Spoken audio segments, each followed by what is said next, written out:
Hello everyone, and welcome to another exciting video on the Weaponized Inc. channel. As always, I'm social content producer Kevin Carpenter, and joining me today is... Hi, everybody. My name's Chris Gunning. I'm the background and the person behind Weaponized Inc. Really glad to be talking to you again, and today we're going to be talking about something that both you and I are complete nerds about. I mean, we're in the nerd industry. Tabletop RPG game mechanics. Specifically, tabletop RPG game mechanics that we have seen in other games. That just, like, we see them and immediately just, like, clicks like, oh, that's interesting. So, 100%. yeah. Go ahead, sorry. No, we'll be talking about like an interesting game mechanic, of course, in Hammer and the Stake, a Weaponized Inc. game. But first, I think it would be really cool for us to talk about these like game mechanics we've seen in other games, and just the two you've told me about, I have no like context for, and like the two I've kind of like mentioned before we did this video, you have no context for. So I think this is going to be a very interesting discussion. So let's start this off. Let's get right into it. Chris, which game mechanic do you want to talk about first? So first off, I'm going to talk about one of the games that I was first introduced to and discovered my love of role-playing games, which is Ars Magica. And it's an kind of an oldie but goodie. It's gone through multiple generations now. It's stood the test of time, so it's one of the reasons I wanted to bring up a mechanic. It was maybe from an older game that inspired me, and that has been part of whatever I think about in terms of the design process. Those types of mechanics that I really want to bring in, not necessarily to copy, but the types of mechanics that you want to replicate because they're so exciting and so interesting. So Ars Magica, the core mechanic behind spellcasting is what I want to talk about, right? Mm-hmm. So the core mechanic there is you basically got two axes and a total of 15 nouns and verbs. It's often called the verb plus noun or noun plus verb process. Mm-hmm. And so you've got 5 core verbs and you've got 10 core nouns. And you mix and match them. So you take, there's the 5 core verbs are creo, intelligo, muto, perdo, and rego, which are the Latins for create, understand, change, destroy, and control. And so, and the 10 nouns that you're playing around with are things like aurum, which is lightning and air, ignum, which is fire, corpus, which is life and flesh, and all the way over to vim, which is kind of magic itself. And so what you take is you basically say, I'm going to create fire, and that becomes creo ignum. And I've loved that system, right? Everybody understands the idea of the relationship between a verb and a noun. And they give you a very specific, very bounded number of verbs and nouns to play with. 5 verbs and nouns. That's all you have to really work with. It's super, super intuitive, but it's exceptionally flexible. It was the basis for Mage the Ascension, actually. Mage the Ascension both grew out of the setting in Ars Magica. If you look at Ars Magica, a number of the traditions from Mage the Ascension had their beginning in Ars Magica, including the Tremere. But then also the magic system that is so popular in Mage had it start here, and they're a little bit different, but the same concept behind them. Maximum flexibility with a minimum number of bounded results. And that's what I love about it. I can sit down with somebody and teach them the basics of casting a spell in Ars Magica in the time that we've sat here. If you understand the relationship between a verb and a noun, and I put a piece of paper with the 10 nouns and the 5 verbs in front of you, I changed the Latin so you understand it's in your native language, you're good to go. You know what your character can do. The other thing that I really love about the Ars Magica magic system is it creates and it shows the players the boundaries of what is possible. Right? So the 10 nouns in particular tell you how your characters see the world, right? They see it in terms of animals and fire and water and plants, right? They see it in kind of like the big conceptual nouns. They don't see things like gravity, right? There's no way to manipulate gravity in the default game. There's ways to play around with it. But so, when you're playing in Ars Magica, and I should mentioned, it's a historical game. It's set in the 12th century, plus or minus, and in Europe. And so there is no real concept of like the forces that we understand. There's no physics out there. And so these 10 nouns tell you how your player sees the world, how your player plans to interact with the world. If you want your character to fly, you manipulate the air around you. You don't manipulate gravity because, as far as your character understands, it doesn't exist. And I've loved that too. It creates and it forces gently the players to adopt a mindset that really can't be metagamed, that is appropriate to the setting, and still allows a huge amount and an exciting amount of creativity. So that's my first presentation, is Ars Magica, Magic System, Verb plus Now. Next time we talk about these things, we need to have like a PowerPoint like stream going on. This is definitely a kind of like, all right, so as you can see from the slide here, this is why this is incredibly cool. So are players of Ars Magica, do they have access to all of the nouns and verbs, or is it like when you build your character, like here's the 3 nouns and 2 verbs that you can use, and then you mix and match them? So the default assumption in the game is that any of the characters that have advanced past novice and have entered into kind of journeyman, which is the default of the characters, is yes, they have access to all 5 verbs, all 10 nouns. They can access them, they're not commanding them, they don't fully understand, and they can't necessarily manipulate all of them, but they have an understanding of how each one of them works. And then there are rules in there in terms of like freeform magic versus rote magic, to use kind of the Mage Ascension style, that can allow players to access those verbs or nouns that they're not particularly skilled in, or they only have a little bit of an understanding. That too, I love. It's opening up the entire menu and just says, please explore. Of course, there are rules that, you know, are going to be better and worse at things, but there's nothing that's necessarily walled off to you with the default characters. Yeah, it's like, all right, I want to do this, but in order to do this, I have to channel it through these, you know, like one of these nouns and one of these verbs. Like you said with like flight, it's not I fly, it's air pushes me up. Yep, exactly. Like I'll manipulate air, and sometimes you have to combine the nouns and the verbs, more the nouns, less the verbs. So, you know, if you want to fly, you might have to use corpus, which is body, and aurum, which would be air, and the core verb of muto, potentially, and put those together. And that could allow you to fly. There are other ways to do it. And that's the really cool thing about it, right? There's probably 6 or 7 different ways for your character to approach flying. It's just up to how creative you are. And then looking at your character sheet and understanding what's in front of you and how can you use those resources to get to the goal that you have. Sometimes working backwards is really, really encouraged in Ars Magica, and that's a very cool creative process as well. That's fascinating. I mean, I really do love it when a setting has like a specific magic system. Like there's a lot of fantasy where it's just like magic means you can do whatever you want as long as, you know, you have a staff and you're trained in and all that. But when there's a magic system where it's like, no, to get what you want, you have to channel it through this. Whether it's, you know, the noun verb system of Ars Magica or something like Avatar: The Last Airbender, where it's like magic is you can manipulate an element, or you know, something like that. I really think if your setting has magic and your magic system is that specific, it makes it all the more interesting. So that's really cool. Yep. All right. So what do you got up for your first example? So my first example, so you said that Ars Magica was like one of your first tabletop games, right? So this is actually this was my first tabletop game. I tried to get my friends into Dungeons and Dragons, but I had like 3.5 books, and then like I didn't understand like editions. So I had like these different books where the rules didn't match up. But then I got this game that came out around the time I was getting into the hobby, Gamma World.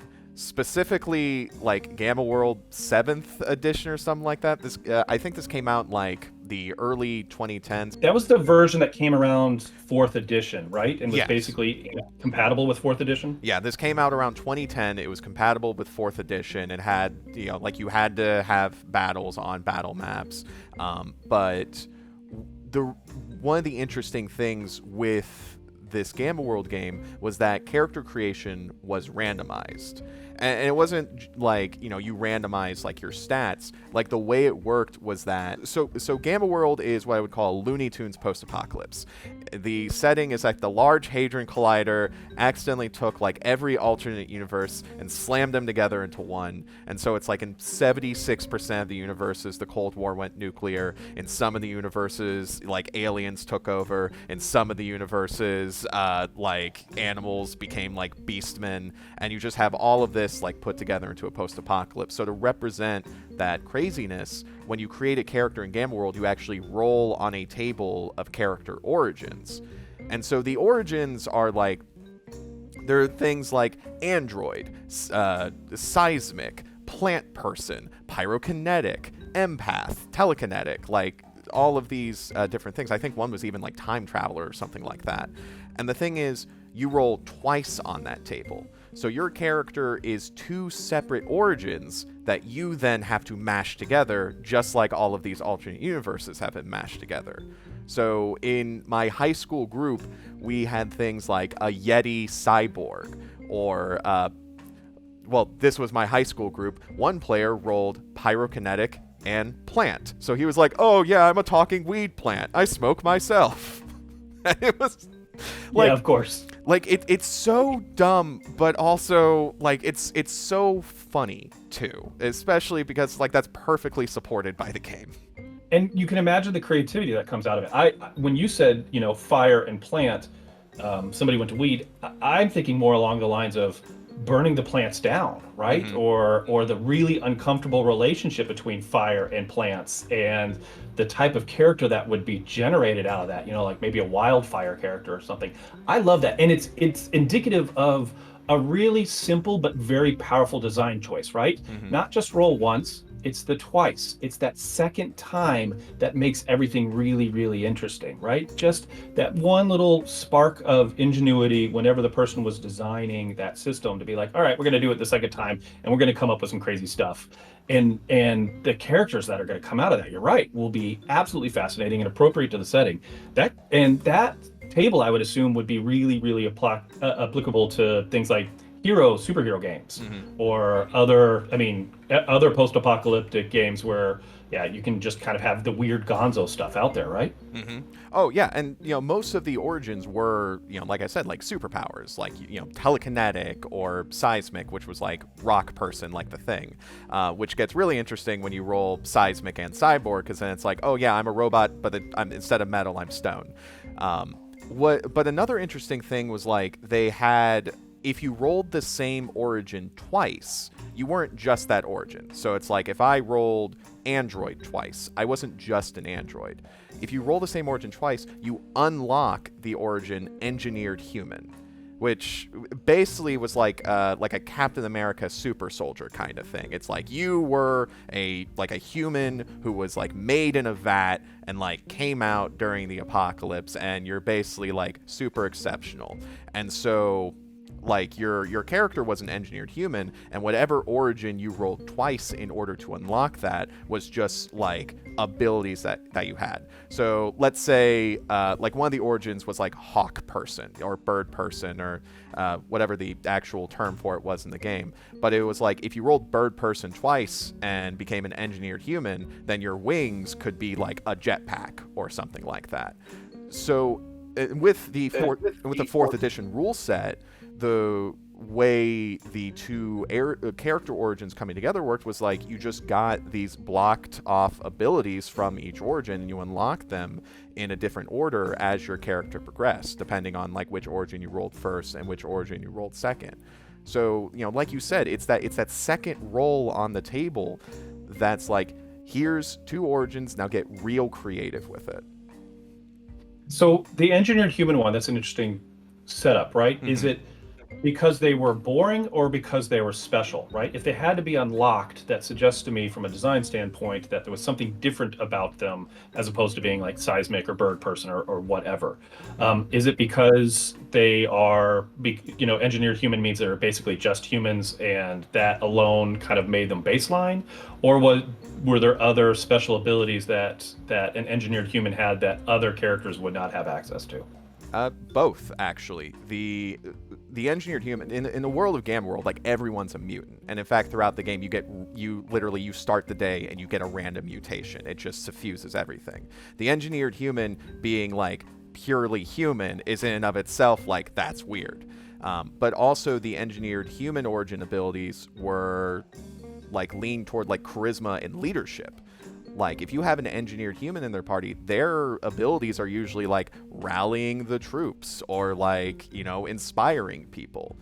So it's like the engineered human itself has special abilities that the other character origins don't normally have. Huh, that's fascinating. Yeah. And what a neat way to make a baseline human special and exciting, Mm-hmm. right? Oh yeah. Oh, it's fascinating. I mean, I would rather play a sentient swarm of cockroaches any day. That's honestly my favorite character origin in Gamma World.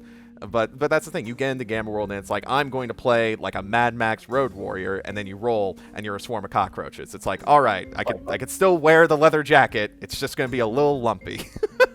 That's awesome. Yeah, very cool choice. Yeah, thank you. So, what's your next choice, Chris?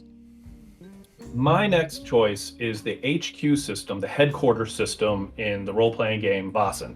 And since you decided to show off the book because you had it right there, I'm going to do the same thing and say I got it as well. This is an amazing game. Okay, so I saw that. I was at Gen Con back in 2023.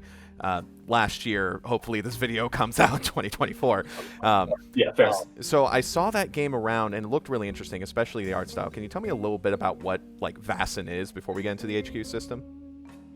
Surely. So Vaessen at its core is Scandinavian horror, right? So it's set in Scandinavia, in a town called Uppsala, and for native Norwegian, Swedish, Danish speakers out there, I apologize in advance if I butcher any part of this. Sincere apologies. But Vaessen, Scandinavian horror. It's based on the art of John Egerkrans, who is an exceptional and very prolific artist. Comes up with really emotive, very exciting stuff. And I don't know exactly who approached who, but regardless, his art is the baseline for this role-playing game, and the role-playing game was built around his art. In fact, I've got some of the other stuff of his art books up there that are basically supplements, default supplements as well. So you play in an alternate history before the Industrial Revolution. Like, it almost feels like minutes before the Industrial Revolution, and spirits, fairies, and monsters exist in this world, and you play investigators investigating, confronting them, and trying to control them. The game doesn't go into a whole lot of detail about why the monsters, fairies, ghosts, vampires, all the others are so hostile.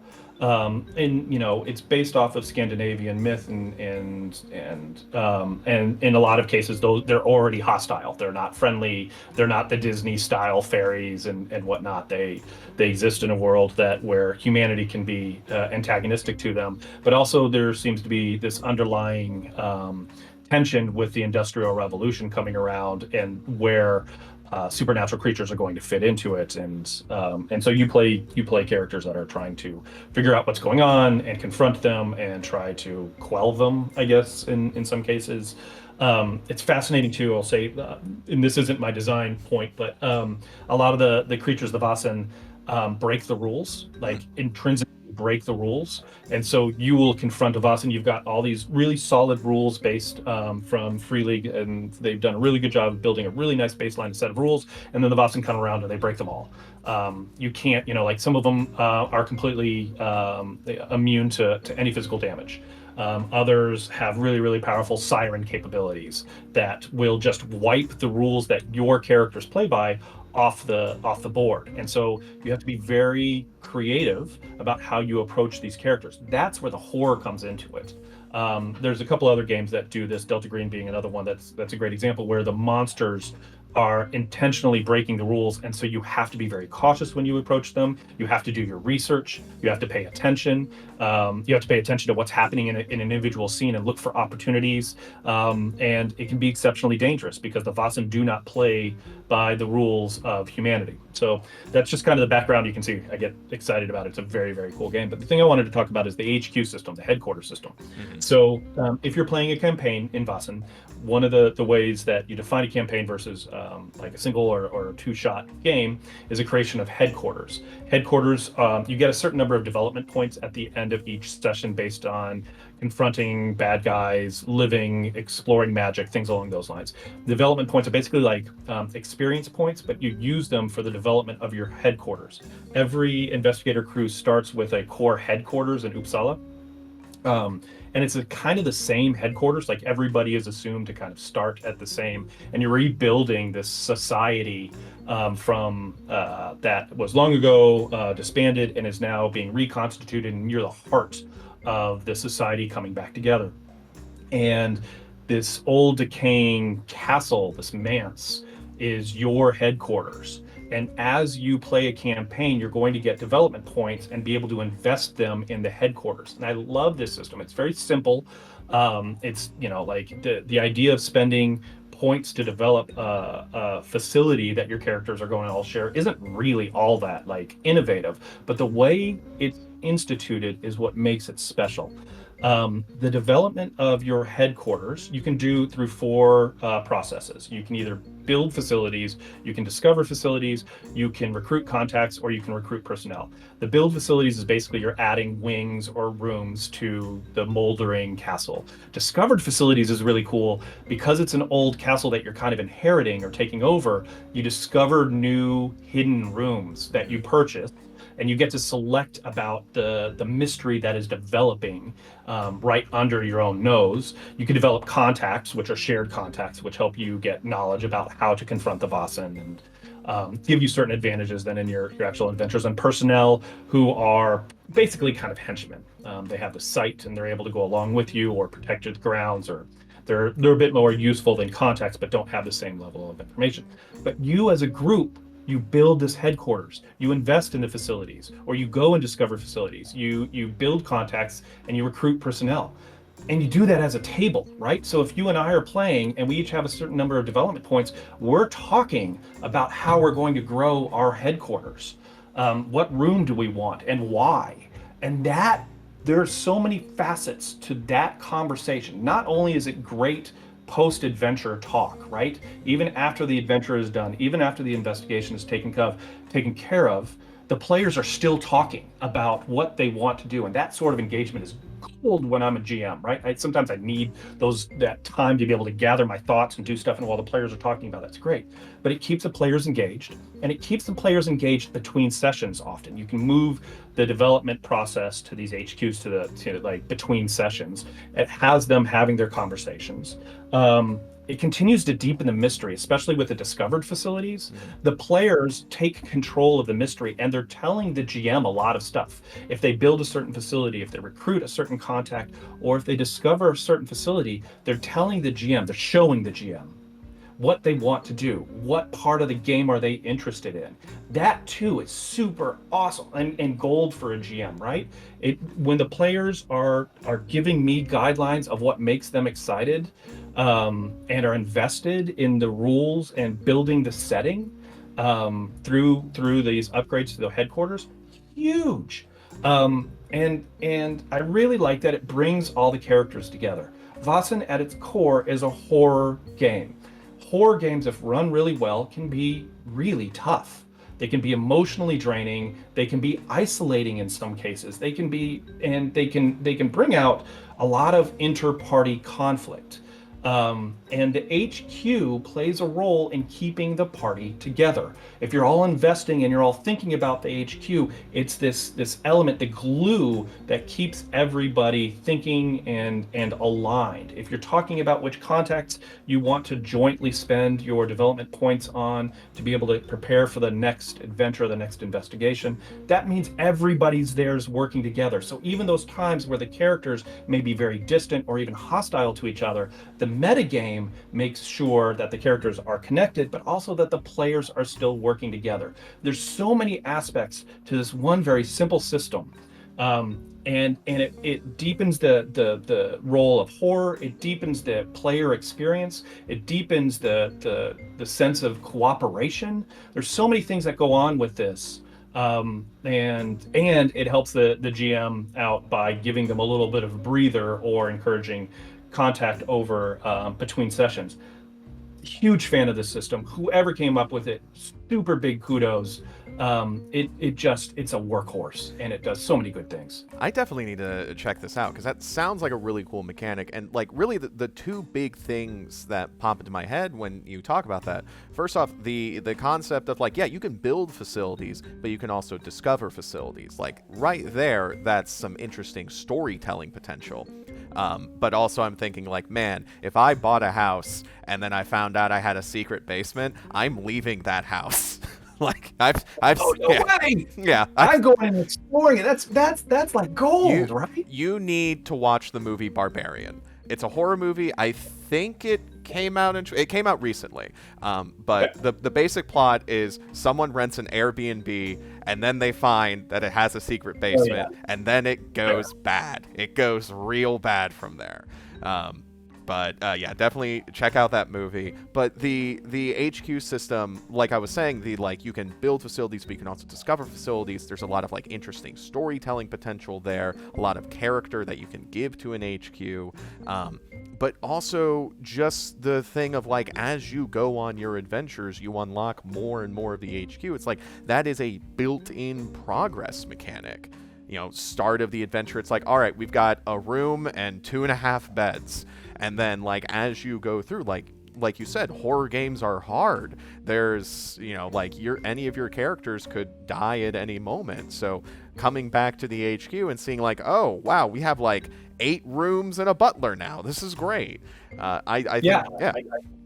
I'm gonna, and so you hit on 2 things that are really important there. One, horror games characters can die, and just to make explicit, that allows your character's investment to survive your character, right?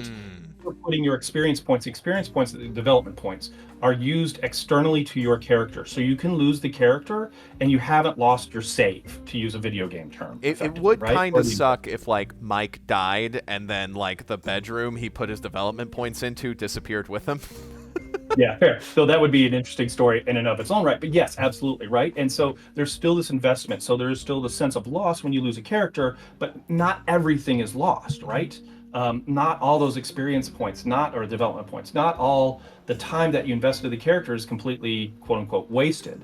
There's still this aspect that lives on with that character too. Hauntings and stuff like that. I mean, the stories kind of tell themselves. The other thing that's important about that is in terms of building horror, right? So horror games get tough when your characters become powerful. And the more XP you invest into a character in any game, the harder or the different type of creatures, of horrors, of monsters that the GM's really got to explore. It becomes harder and harder and harder.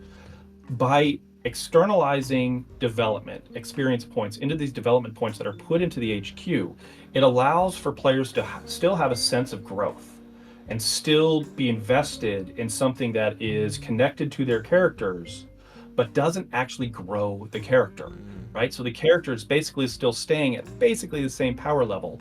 The facilities and the contacts do lend powers and stuff like that and do help, but you're not building these uber characters because you're externalizing the experience points in terms of these development points into HQs. Just again, there's so many, this one set of mechanics does so much work. It's really quite lovely. I gotta check this out. I love that. It honestly, so I ran Curse of Strahd, the Dungeons & Dragons 5th edition campaign, for a few of my friends in college, and halfway through that campaign, without getting into spoilers, they like cleared this like castle in the middle of the land, and then afterward they're like, hey, this dilapidated, half-ruined castle would make for a great home base. And I was like, wow, this would be a perfect point to have those mechanics. Like mechanics where it's like, if you put this much gold in, you can fix this wing. If you put this much gold in, you can unlock stables or a bedroom or an armory. Yeah. But just, I didn't have those mechanics, so we just kind of had to improvise them as we go along. But the fact that that's like codified in Vaessen, I think that's really cool. There's one last thing I want to bring up about this is that Free League also opens this up to third-party publishing or like fan content, and there's some really cool stuff on Drive Through RPG. A number of fans are exploring different types of headquarters. Right, the assumption of the society's castle is what you inherit and you start working off of. But there's a couple others out there that are different kind of starting points or different areas to explore, and that potentially opens up new types of creatures and investigations, and just again the creativity that comes out of the fandom when publishers like Vaessen allow the fans to explore this stuff. Kudos to them, because some of the stuff is really, really very cool. That has been an interesting trend I've seen like throughout the tabletop like industry, is a lot of games like becoming incredibly popular because they open them up so much to third-party content. Like, I think as soon as like Morkborg hit the scene and they were just like, yeah, do whatever you want, then it exploded, and now we have Cyborg, Pirate Borg, Vast Edge, like all of these different like runs on the Morkborg engine. I actually, speaking of horror games, I saw a game, Cthorkborg. It was a Call of Cthulhu Morkborg game. I see that coming a million miles away. Yeah. That's an interesting thing I've been seeing through the industry lately. But what's another interesting thing I've seen? Hit me. You got something up your sleeve. Yeah. The string system, specifically from games like Monster Hearts and Thirsty Sword Lesbians. So dialing in on like Monster Hearts specifically, Monster Hearts is a game it's like CW Riverdale, but with vampires and werewolves and zombies and all that. You are a teenage monster in a small town, and the focus of the game is dealing with toxic high school relationships and romances, and also dealing with the fact that you're a monster, and some people aren't cool with that. And you can kind of see where there's a lot of metaphors that can come in there. But the interesting thing is the string system gave mechanics to tempting other people, including NPCs and other player characters, and codifying ways that you can like gain leverage on them and mess with their heads. So, like in Monster Hearts, you can gain a string on other people either through like your class abilities or through like specific rolls or something like that. But when you spend that string that you have on someone, you can add one to a roll against them, or you can like add one harm to them. So it's like basically like if you're in like a Buffy the Vampire Slayer fight, you can be like, well, I know that your mother died last night, and then they'll be like, and then when you punch them, it hurts even more, like that kind of thing. But you can also use a string to like give them a condition, and you can also use a string to tempt them into doing what you want. And I think that's the most interesting usage of it, because with tabletop RPGs, you don't really want a mechanic where it's like, I roll to persuade this other player character, and if I succeed, they have to do it. I am basically mind controlling them. It doesn't really work out. It doesn't feel good. But with, like, if you spend a string on someone to tempt them into doing something they want, and they do it, they gain an experience point. So this is with player characters. This is with player characters, and you can pull strings on NPCs as well. You can have strings on on NPCs that the GM controls, but you can also use these strings on player characters, and so it is a like cool mechanical way to tempt other players and like use the leverage that you have on them, that your character has on them, in order to get them to do what you want. And so in a way, it's like a core game mechanic of games like Monster Hearts and Thirsty Sword Lesbians is getting to know someone so you can exploit them a little bit. Oh, that's awesome, right? And I can totally see having strings then in front of you, and I don't know necessarily how the relationship's built, but like looking at them and considering how are you going to interact with the other players, right? Like that too, that's great. That interaction, the mechanics that are able to prod and gently prod, um, intertable uh, communication and interaction, and then allowing that to play out. Oh, that's great. I can see where that'd be really powerful. And I know that Monster Hearts, I've never played or Monster Hearts, but is it can be a very emotionally powerful game. Oh yeah. I love Monster Hearts as a concept. I have not been able to play it myself because you kind of need a specific group of like I think Monster Hearts is very popular among like theater people. Like I could definitely see like my like theater friends back in college, like me playing Monster Hearts with them because they would like go all into like the characterization, the relationships. But you do kind of have to be at a table where people are comfortable with their characters flirting with each other because that's kind of the point of the game. Um, but what's fascinating to me about it too is that like you can using strings you can help and harm other people, and there are abilities in the game where it's just like yeah you give a string to someone and it is a mechanical like I'm gonna mispronounce this codification. I'm gonna say codification. It's a mechanical codification of the inherent vulnerability of getting close to other people. Oh, that's really great. And actually, I'm working on an RPG right now that's built around playing animals in packs. And I've been really trying to think about how to improve the mechanics to promote that sort of relationship, right? And boy, yeah, I need to go check that out. I need to explore it and see what I can work with. It's also really cool because like especially with Monster Hearts specifically you're playing monsters, so there's like a werewolf class or like a vampire class, and the vampire class shines with gaining strings from other people and then using them to whisper dark thoughts in people's head. It's a character class that's specifically built to be a little toxic. Not even a little, a lot Yeah, I toxic. can see that. I can also see that, for people that are really, really into Anne Rice versions of vampires, that seems like they'd be perfect for being able to explore those types of narratives and stories. Oh yeah. No, and like I said, that's one of the reasons I love like the string system because you don't want like I roll this now you have to do this. Instead, it's like hey, I want you to do this, and if you do, you gain an experience point.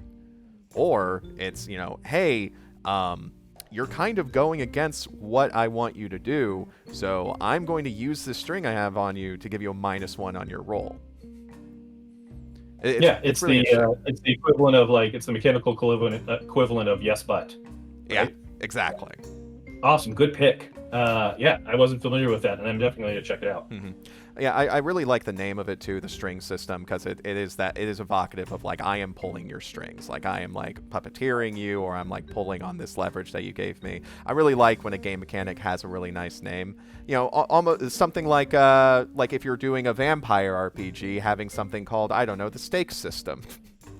Yeah, fair, right? So, So tell so me, this is the other system that I do want to talk about, and this is the one that I'm really proud of. We've talked already a little bit about Hammer and Stake, and its setting Najma Greater Hungary. The setting itself, I'm really, really proud of. There was a lot of research there, but also the mechanics that are behind it were really took a lot of thought and exploration and a lot of playtesting to get where they are. So I'll tell anybody up front, if you're interested in Hammer and Stake, please check it out. Understand that I specifically have designed a mechanic system, the stakes system, that's different. That I wanted to break a lot of rules or assumptions that are brought to the table in terms of rolling dice, right? I'm generally frustrated that in role-playing games, a lot of the mechanics are built to be hoarded. There's even the dice that you have, the character sheet you have, those are yours, yours, yours. And I wanted to break that a little bit, especially because Hammer and Stake is about, at its core, socialist characters working together and trying to build a socialist, or at least a future where some sort of communal good is part of that future. And so I wanted to break the fourth wall to some extent. I wanted the players to be able to explore that, to understand and be part of the communal process. And so the stake system was based.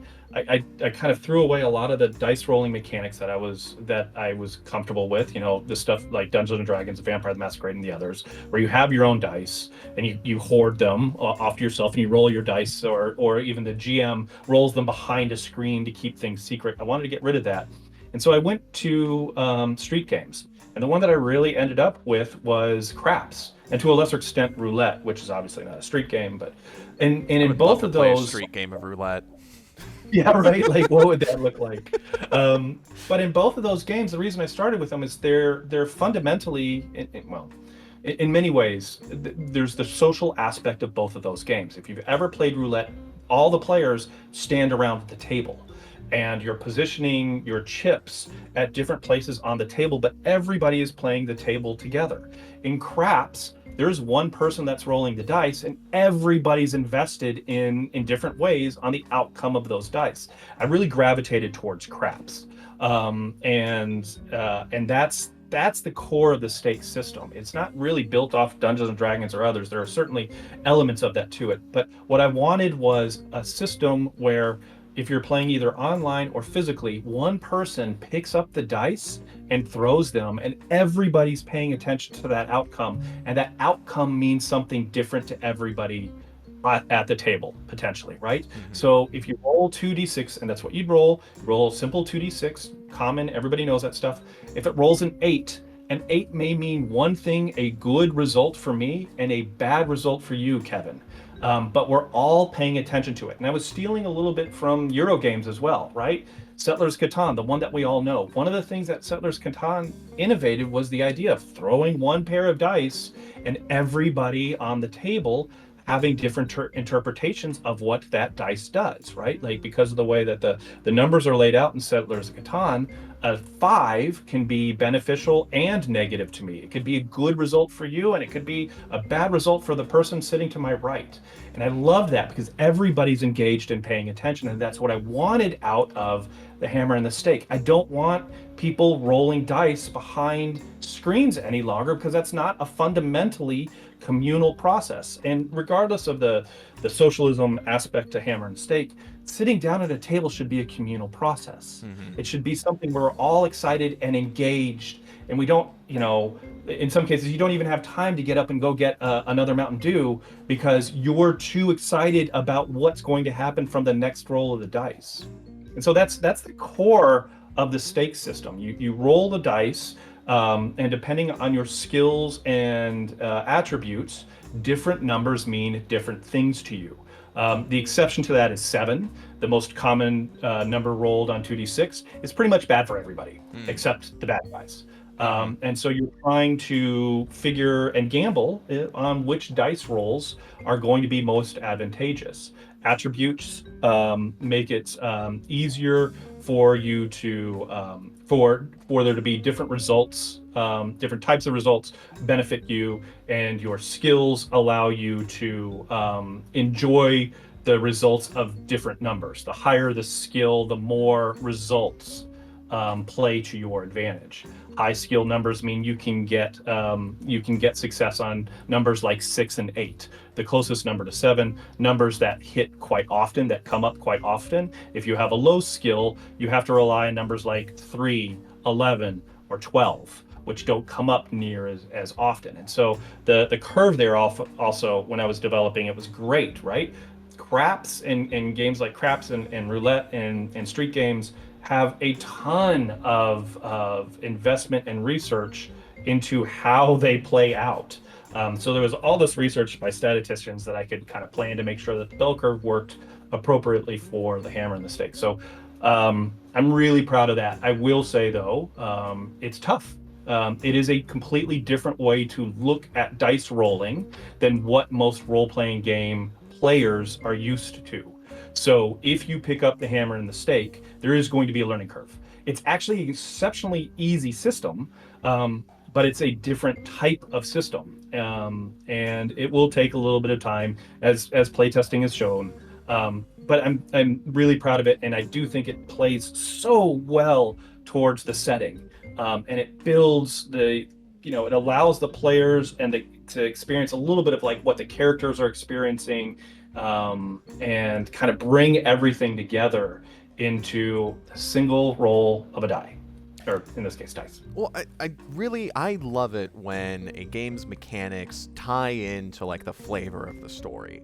And in a game where you're fighting fascist vampires as socialists, having a core dice mechanic where everyone is involved, like everyone is communally affected, ties directly into, hey, we're a bunch of socialists getting together in this like resistance. Like we're all in this together, comrade. I really appreciate 100%, right? Yeah, and like it's a double pun because like not only do you have a mechanic called the stakes system in an RPG where you fight vampires, but also in the stakes system, everyone has a stake in it. Yeah, I appreciate you. Yes, that was exactly it. There were multiple names that I went through, and finally settled on stakes, and it was one of those like aha moments. I was really struggling with coming up with the term for this, and yeah, it works really well, and it's specifically designed for hammer and stake. I'm a big fan of mechanics that are supposed to reflect the setting and supposed to reflect the game itself, and so the hammer and the stake system is built specifically to allow the hammer and the stake to sing. I love that. Honestly, Chris, thank you so much for joining me again today to talk about all these different game mechanics. As I said at the beginning, there's almost nothing I love more than just geeking out about like game mechanics and tabletop RPGs in general. You and I are both huge fans of tabletop RPGs, and that's why we work with them. So, audience, thank you so much for joining us for another discussion about tabletop RPGs. Check out the rest of the Weaponized Inc. channel. If you like hearing us discuss stuff about tabletop RPGs or Weaponized Inc. games, we have a few more videos out here where Chris and I answer questions or talk about Hammer and the Stake. And if hearing Chris talk about this game that he created makes you excited about it, check out the link in the description of the video. You can check out Hammer and the Stake for yourself. And while you're in there, you can also check out the link to the Weaponized Inc. Discord, where you can join other people who like these games and other people who like these strange game mechanics, and you can geek out with them about it too. That's what the place is built for. So, audience, do you have any game mechanics that you find really interesting or that you would like me and Chris to talk about? Is there anything else in the tabletop RPG industry that you would like us to talk about in a future video? Let us know in the comments. But until then, Chris, thank you once again for joining me with this conversation. And with everyone else, we'll see you next time. Thank you, Kevin. Appreciate it.